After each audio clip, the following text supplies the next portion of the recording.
ಅಮ್ಮ ಏನು ಮಾಡ್ತಿದೀಯಾ? ಇವತ್ತು ದಿಢೀರಂತ ದೂದ್ ಪೇಡ ಮಾಡ್ತಾ ಇದ್ದೀನಿ. ನಿಮಗೆ ಸ್ವೀಟ್ ಇಷ್ಟ ಅಲ್ವಾ? ಹಾಗೆ ಹೀಗೆ ಇಲ್ಲಿ 2 ಕಪ್ ಆಗೋಷ್ಟು ಹಾಲಿನ ಪುಡಿ ತೊಗೊಂಡಿದ್ದೇನೆ.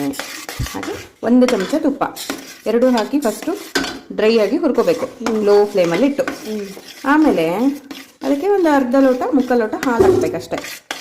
ನೋಡಿ ಈ ರೀತಿ ಆಗ್ತಾ ಇರುತ್ತೆ. ಇದು ಸ್ವಲ್ಪ ಗಟ್ಟಿ ಆದ ತಕ್ಷಣ ನಾವೇನು ಮಾಡಬೇಕು, 1/4 ಕಪ್ಪಷ್ಟು ಸಕ್ಕರೆ, ನಿಮಗೆ ಸ್ವೀಟ್ ಎಷ್ಟು ಹದ ಬೇಕೋ ಅಷ್ಟು ಸಕ್ಕರೆ ಹಾಕಿ ಮತ್ತೆ ಕೈ ಬಿಡದೇ ಈ ರೀತಿ ತಪ್ಪಿಸ್ತಾ ಇರ್ಬೇಕು. ಹಿಂಗೆ ಕೈ ಆಡಿಸ್ತಾ ಇರಿ.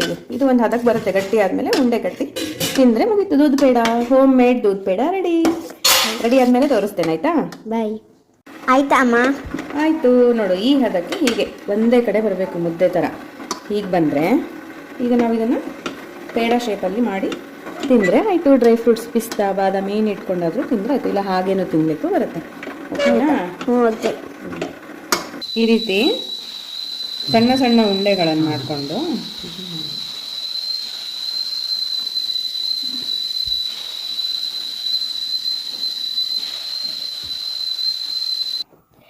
ವಾವ್ ಅಮ್ಮ, ಎಷ್ಟು ಚೆನ್ನಾಗಿದೆ. ನನಗೊಂದು ತಿನ್ಲಿ ಕೊಡ್ತೀಯಾ? ಕೊಡ್ತೇನಮ್ಮ, ಎಲ್ಲ ನಿನಗಂತಾನೆ ಮಾಡಿರೋದಲ್ವಾ.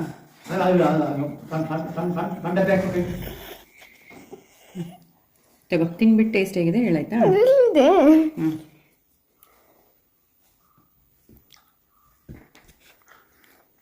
ಸೂಪರ್ ಇದೆ.